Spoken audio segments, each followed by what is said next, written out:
నమస్తే, welcome to Suman TV. సాధారణంగా doctors అందరూ కూడా సజెస్ట్ చేస్తూ ఉంటారు.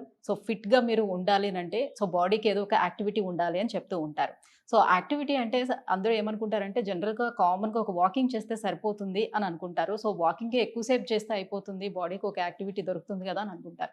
నిజానికి ఎక్కువగా వాకింగ్ చేయటం వల్ల కూడా మోకాళ్ళ మీద బర్డెన్ పడే అవకాశం ఎంతవరకు ఉంటుంది? కీళ్ళు అరిగిపోయే అవకాశం ఎంతవరకు ఉంటుంది? ఈ విషయాలన్నీ అడిగి తెలుసుకుందాం. మనతో పాటు ఉన్నారు ఈపీఆన్ పెయిన్ మేనేజ్మెంట్ జూబ్లీ హిల్స్ నుంచి డాక్టర్ సుధీర్ ధారా గారు. Hello sir. హాయ్ అండి. సార్, వాకింగ్ జనరల్‌గా అందరూ యాక్టివిటీ అంటే ఎక్కువగా ఇష్టపడేది, చెయ్యగలిగేది వాకింగ్. రైట్. కొంచెం పెద్ద వయసు వాళ్ళైనా సరే వేరే యాక్టివిటీ మేము చేయలేం గదా! కాబట్టి వాకింగ్ చేస్తాము కాస్త ఎక్కువగా అని అనుకుంటారు. నిజానికి వాకింగ్ చేయటం వల్ల సమస్య ఉంటుందా? మోకాళ్ళ పైన దాని ఎఫెక్ట్ ఎంతవరకు ఉంటుంది? ఎంతసేపు చేయాలి వాకింగ్ అనేది? ఫస్ట్ ఆఫ్ ఆల్ వాకింగ్ ఎందుకు చేయాలి? బాడీ వాకింగ్ యాక్టివిటీ కోసం. యాక్టివ్ అంటే బాడీలో ఉన్నటువంటి అన్ని కీళ్ళకి కొంచెం ఫ్రీ అయిపోతాయి జాయింట్స్. యెస్. అవుతాయి వాకింగ్ వల్ల? ఫ్రీ అయితే ఏం లాభం? వీటన్నిటికీ ఆన్సర్ ఏంటంటే మెడికల్గా ఎవిడెన్స్ ఏంటి? వాకింగ్ చేయడం వల్ల మనము దీనికి డైరెక్ట్ ఇంత హెల్త్ బెనిఫిట్ ఉందని ఏ ఆర్టికల్స్ లేవు. స్టడీస్ ఉండాలి కదా. ఎవిడెన్స్ అంటే ఏంటి? రీసెర్చ్. ఎక్కడా లేవు. కానీ వాకింగ్ చేయొచ్చా? చేయాలి. కానీ వాకింగ్ని ఎలా కన్సిడర్ చేయాలా? వాకింగ్ని అమృతంలా కన్సిడర్ చేయకండి. ఈరోజు నేను కేబీఆర్ పార్క్లో అన్ని చాలా చాలా ఉన్నాయి. ఫ్యాట్ బర్న్ ఎందుకు అవ్వాలి? అంటే ఇప్పుడు 100 కేజీలోడు వాకింగ్ చేసేస్తే టపామని 80కి వచ్చేస్తాడా? లేదంటే 100 కేజీలోడు ఎన్ని సంవత్సరాలు వాకింగ్ చేస్తే 80 కేజీలకో 70 కేజీలకో వస్తాడు? దాని మీద ఏమీ రీసెర్చ్ లేదు. తిరుగుతూనే ఉంటారు లావుటున్న వాళ్ళు హెల్తీగా ఉన్నారు కాబట్టి ఎంత తిరిగినా ఏం కాదు వాళ్ళకి. ఫస్ట్ ఆఫ్ ఆల్ వాకింగ్ చెయ్యాలా వద్దా? చేస్తే ఎవరు చేయాలా? ఎంత చేయాలా? అది. ఇప్పుడు ఎగ్జాంపుల్ చెప్తాను. కేబీఆర్ పార్క్ ఉంది. కేబీఆర్ పార్కు ఒక రౌండ్ కొడితే 4 కిలోమీటర్లు. వాకింగ్ చేయడము మీరు అన్నట్టే. వాకింగ్ చేస్తే చాలా మనం హెల్తీగా ఉంటాము అన్న అపోహలోనే రోజుకు 500-600 మంది దాని చుట్టూ తిరుగుతూనే ఉంటారు. ఆ 400-500 మంది వాకింగ్ చెయ్యకపోయినా వాళ్ళ హెల్త్లు అట్లే ఉంటాయి.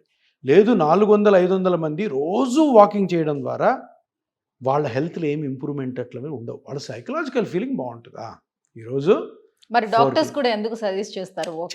డాక్టర్స్ ఏమంటారు? ఓపిక లేక వాకింగ్ చేయంటారు. కానీ ఇప్పుడు వాకింగ్ ఎవరు చేయాలా? వాకింగ్ ఎందుకు చేయాలా? వాకింగ్ ఓవర్గా చేస్తే ఏమవుద్ది? వాకింగ్ ఎవరు చేయాలి అంటే నీ బాడీలో నొప్పిలు ఎక్కడా లేవు, మీరు చక్కగా ఉన్నారు, అన్నీ ఫ్రీగా ఉన్నాయి. వాకింగ్ ఒక 1/2 hour to 45 minutes everyday walking చేసి స్టాప్ చేయండి. ఏది? నార్మల్ వాకింగ్, పరిగెత్తి కాదు. ఇది ఏజ్ వైజ్ ఉంటుంది. మళ్ళీ 30-35 వాళ్ళు ఎలా చేయాలి, 40-45 వాళ్ళు ఎట్లా చేయాలా, 55-65 ఎట్లా చేయాలా, 70 వాళ్ళు వాకింగ్ చేయాలా లేదా, ఇవన్నిటికి కూడా గైడ్ లైన్స్ ఉన్నాయి. అవన్నీ పక్కన పెట్టేసేసి వాకింగ్ మనం చేయగలుగుతున్నాం కదా అని గంటలు వాక్ చేయడం వల్ల హాస్పిటల్కి అందరికీ చాలా బెనిఫిట్ జరుగుతుంది. ఎందుకు? ఆ మోకాళ్ళు అరిగిపోతాయి, ఆ యాంకిల్ జాయింట్స్ అరిగిపోతాయి, ఆ హిప్ జాయింట్స్ అరిగిపోతాయి, స్పైన్ ప్రాబ్లం వస్తుంది. అందరికి కాదు, కొంతమందికి. ఎందుకు? మీరు ఓవర్ యూజ్ చేస్తున్నారు బాడీని. ఇప్పుడు 4 కిలోమీటర్లు అన్నాను ఒకటి. ఇప్పుడు ఒక 60-70 years old నడుస్తుంటారు. వాక్ చేసినా మోకాళ్ళు అరిగిపోతాయి అని అంటున్నారు. కూర్చొని పని చేసినా అరిగిపోతాయి, అన్నిటికీ గైడ్ లైన్స్ ఉన్నాయి. ఇప్పుడు నేను అదే అంటున్నాను కదా, ఏజ్ వైజ్ 45-55 అమ్మా. 45-55 years వాళ్ళు జాబ్ చేసుకుంటుంటారు. ఆయన ఒక సిట్టింగ్ జాబ్ ఉన్నాడు. ఓకే, ఒక ఐటీ ఎంప్లాయో ఒక డాక్టరో. వాళ్ళు ఏం చేయాలా? Morning evening American heart association ప్రకారము వాళ్ళు ఇచ్చిన గైడ్లైన్స్ ప్రకారం 30-45 minutes minimum to moderate physical exercise. అంతే. మార్నింగ్, ఈవినింగ్ వీలైతే ఈవినింగ్ కూడా అందరికి వీలవుతుంది. అంతే. దీంట్లో కూడా క్లాజెస్ ఉన్నాయి. ఇప్పుడు ఈ ఫిజికల్ ఎక్సర్సైజ్ మోకాలు నొప్పి ఉన్నవాడు ఏం చేయాలి, షోల్డర్ పెయిన్ ఉన్నవాడు ఏం చేయాలి, బ్యాక్ పెయిన్ ఉన్నవాడు ఏం చేయాలి? మరి చేయాలి కదా వాళ్ళు కూడా. ఇది మీరు సైంటిఫిక్గా డాక్టర్ని అడగకుండా మోకాలు నొప్పి ఉన్నవాడు కూడా 1 గంట 45 నిమిషాలు లేదంటే ఈ మన కేబీఆర్ పార్క్లో 4 కిలోమీటర్స్ నడిస్తే మోకాలు నొప్పి కాస్త సివియర్ అయ్యి దానికి పెద్ద పెద్ద ఆపరేషన్కి వెళ్ళాల్సి వస్తుంది. ఎవరికి అంటే తెలియదు. ఇది ఓన్లీ ఒబేస్ గా ఉండే వాళ్ళలోనే ఎక్కువగా మనం చూస్తాం. ఆ వెయిట్ అంతా కూడా మోకాల మీద పడి ఎక్కువగా నడవటం వల్ల జరుగుతుందా ఎవరికైనా? ఎవరికైనా ఇప్పుడు లావుగా ఉన్న వాళ్ళకి ఎక్కువ నడిస్తే మోకాలు అరిగిపోవాలని రూల్ లేదు. ఎందుకంటే వాళ్ళ మోకాలు చాలా స్ట్రాంగ్ ఉందేమో, అంటే అరగాల్సిన టైం కంటే తొందరగానే అరుగుతుంది. అట్లా సన్నగా ఉన్న పేషెంట్స్లో సన్నగా ఉన్న మా వ్యక్తుల్లో మోకాలు అస్సలు అరగదని కూడా రూల్ లేదు. ఇప్పుడు సన్నగా ఉన్న వాళ్ళకి చాలామందికి మోకాళ్ళు తొందరగా 45-50 ఏళ్ళకి అరిగిపోతున్నాయి. సో ఇక్కడ గమనించాల్సిందంటే వాకింగ్ చేయాలి. ఎవరు చేయాలి, ఏ కండిషన్ ఉన్న వాళ్ళు ఎంత చేయాలి, ఇవన్నీ డాక్టర్ని అడిగి తెలుసుకోవాలి.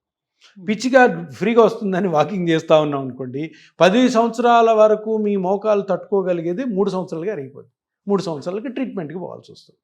సో వాకింగ్ వల్ల మేజర్గా అఫెక్ట్ అయ్యేది మోకాలే. ఎందుకంటే బరువు అంతా దాని మీద పడుతుంది. మనం ఏంటో సైకలాజికల్గా ఒక మిత్లో ఉంటాం, అపోహలో. ఏంటి నేను వాకింగ్ చేస్తే మోకాలు ఇంకా స్ట్రెంగ్త్ అవుతుంది. కొంతమంది డాక్టర్లు ఏం చెప్తారంటే ఆల్రెడీ మోకాలు నొప్పి ఉన్నవాడిని వాకింగ్ చేయమంటారు. అది చాలా ఫూలిష్నెస్. ఇంకా పోతుంది. ఆల్రెడీ గుజ్జు జరిగి ఉంటుంది, ఆల్రెడీ లిగమెంట్ ప్రాబ్లం ఉంటుంది, దాని మీద ఇంకా ప్రెషర్ పెడుతున్నారు, మీరు వాక్ చేసి పోతుంది. సో వాకింగ్ ఒక్కటే ఎక్సర్సైజ్ కాదు, వాకింగే అన్ని రోగాలకి మాత్ర కాదు, వాకింగ్ అమృతము కాదు. అది కూడా జాగ్రత్తగా ఏ మనిషి ఎంతసేపు చేయాలని డాక్టర్ని కనుక్కొని చేస్తే మంచిది. పిచ్చి పిచ్చిగా వాకింగ్ చేయడం వల్ల మోకాలు వాకింగ్ బయట చేసేటప్పుడు కూడా కొంతమంది చెప్తారు ఆ ఫ్లాట్ సర్ఫేస్ మీద చేయొద్దని, ఇంకొంతమంది అంటారు అన్ఈవెన్ సర్ఫేస్ మీద చేయొద్దని. అసలు ఏం చేయాలి? హార్డ్ సర్ఫేస్ మీద వాక్ చేస్తే, సిమెంట్ ఫ్లోర్ మీద వాక్ చేస్తే మీకు షాక్ అబ్జార్బింగ్ ఉండదు కాబట్టి ఇంకా ఎక్కువ ఫాస్ట్గా పోతాయి. కొద్దిగా గ్రాస్ ఉన్న దగ్గర, గ్రౌండ్లో మంచి ఫుట్వేర్, అంటే కొంచెం కుషన్ ఉన్న ఫుట్వేర్, షూ, మామూలుగా చొప్పులతో నడిస్తే హార్డ్గా ఉంటాయి కదా, అప్పుడు ఏమవుతుందంటే మెకానికల్ ఇష్యూ, ప్రెషర్ ఎక్కువ పడుతుంది. ఆ ప్రెషర్ ఏమో యాంకిల్కి ట్రాన్స్మిట్ అవుతుంది, యాంకిల్ నుంచి నీకి ట్రాన్స్మిట్ అవుద్ది, నీ అరుగుతుంది, యాంకిల్ కూడా అరగవచ్చు.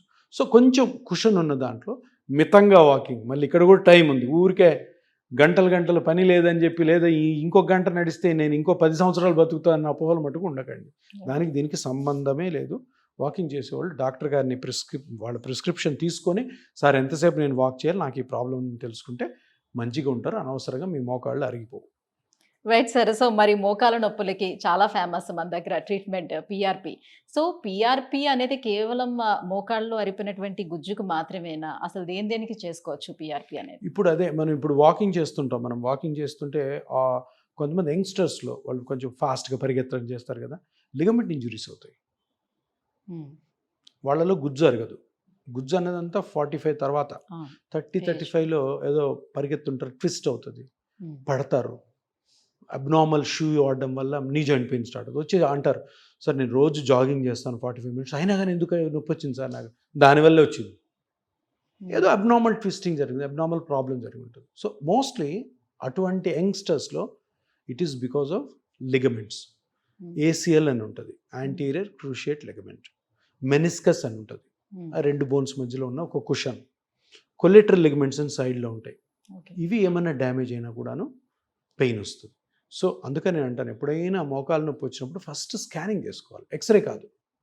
ఎక్స్రేలో ఏం తెలుస్తుంది? బోన్లో ఏమైనా ప్రాబ్లం ఉంటే తెలుస్తుంది, లిగమెంట్లో ప్రాబ్లం ఉంటే మళ్ళీ పెద్ద ఎంఆర్ఐకి పోవాలి, అవసరం లేదు. అల్ట్రాసౌండ్, మస్కులోస్కెలిటల్ డైనమిక్ స్కాన్ అని ఉంటుంది, సింపుల్, 10-15 మినిట్స్లో అయిపోతుంది. అది చేసుకుంటే మనకి ఎక్కడ ప్రాబ్లం ఉంది, ఎందువల్ల పెయిన్ వస్తుంది ఇమీడియట్గా 10-15 మినిట్స్ తెలుస్తుంది. సో ఈ లిగమెంట్ ఇంజురీస్ కూడాను one of the best treatments is PRP. ఆ లిగమెంట్ని ఐడెంటిఫై చేయాలా, ఆ లిగమెంట్లో క్రాక్ ఎంత ఉందో చూడాలా, దాన్ని మెజర్ చేయాలా, ఆ క్రాక్ వల్లనే నొప్పి వస్తుందని నిర్ధారణ చేసుకోవాలి. అక్కడ చిన్న ఇంజెక్షన్తో పిఆర్పి రిలీజ్ చేయడం ద్వారా అది హీల్ అవుతుంది. సో ఇది ప్రూవెన్ 30-40 years బ్యాక్. సో గుజ్జే కాకుండా, ఆస్టియోఆర్థరైటిస్ కాకుండా మోకాలకి ఈ వాకింగ్ల వల్ల, స్పోర్ట్స్ ఇంజరీస్ వల్ల, గేమ్స్ ఆడే వాళ్ళలో కూడా యంగ్ ఏజ్లో ఇటువంటి డ్యామేజ్ అవుతుంది. ఈ డ్యామేజ్ అన్నిటి కూడా పిఆర్పి మంచిగా పనిచేస్తుంది, రికవర్ చేస్తుంది, రీమోడల్ చేస్తుంది. వరల్డ్లో స్పోర్ట్స్ ఇంజరీస్ అయిన వాళ్ళలో మ్యాక్సిమం పెద్ద ప్లేయర్స్ అందరు పిఆర్పి తీసుకున్నారు. సచిన్ టెండూల్కర్ తొందరగా రికవర్ అవడానికి కూడా ఛాన్స్ ఉంటుంది. వాళ్ళు మళ్ళీ గ్రౌండ్లోకి వెళ్ళాలి కదా స్పోర్ట్స్. సచిన్ టెండూల్కర్ టెన్నిస్ ఎల్బోకి తీసుకున్నాడు, రఫెల్ నాడల్ మోకాలకు తీసుకున్నాడు, టైగర్ వుడ్స్ అని పెద్ద గోల్ఫ్ ప్లేయర్ ఉన్నాడు, ఆయన కూడా టెన్నిస్ ఎల్బోకి తీసుకున్నాడు. సో ఇట్లా అంటే స్పోర్ట్స్ ఇంజరీస్ ఇంక వాళ్ళే నెంబర్ 1 ప్లేయర్స్ కదా. సో ఇంకొకటి సౌత్ ఆఫ్రికాలో ఒక డాక్టర్ ఉన్నాడు, ఇప్పుడు వెళ్ళట్లేదు, ఇంతకుముందు జావగల్ శ్రీనాథ్, సౌరవ్ గంగూలీ, పెద్ద పెద్ద ఫాస్ట్ బౌలర్స్ షోల్డర్ ఇంజరీస్ తోటి మనకి పేపర్లో వచ్చేది, జావగల్ శ్రీనాథ్ షోల్డర్కి Shoulder. సర్జరీ చేయించుకున్నాడు సౌత్ ఆఫ్రికా, సర్జరీ కాదు పిఆర్పి, ఓకే. వాళ్ళు అక్కడ పోయి చేయించుకుని చాలా ఫేమస్ డాక్టర్ ఆయన. అక్కడ ట్రైన్ అయిన డాక్టర్లు ఇప్పుడు ఇండియాలో ఉన్నారు చేసేవాళ్ళు ఢిల్లీలో అట్లా. సో పిఆర్పి అంత ఫేమస్ అప్పటి నుంచి కూడా స్పోర్ట్స్ ఇంజరీస్కి. సో ఇప్పుడు పిఆర్పి ట్రీట్మెంట్ తీసుకున్న తర్వాత కూడా వాళ్ళకి మెడికేషన్ ఏమైనా సజెస్ట్ చేస్తారా? వాళ్ళు వేసుకోవాల్సిన నెసిటీ ఎంతవరకు చిన్న ఉంటుంది? చిన్న మెడికేషన్స్ ఉంటాయి, విటమిన్ లాంటివి అంతే. మ్మ్. అంతేగాని అంటే బేసికలీ ఈ లిగమెంట్ ఇంజరీస్కి, మెనిస్కస్ ఇంజరీస్కి, ఏసిఎల్ ఇంజరీస్కి, గుజ్జు అరిగిపోయిన దానికి మెడికేషన్స్ ఏమి పని చేయవు. ఓకే. పని చేసినట్టు ఎక్కడా రుజువు లేదు.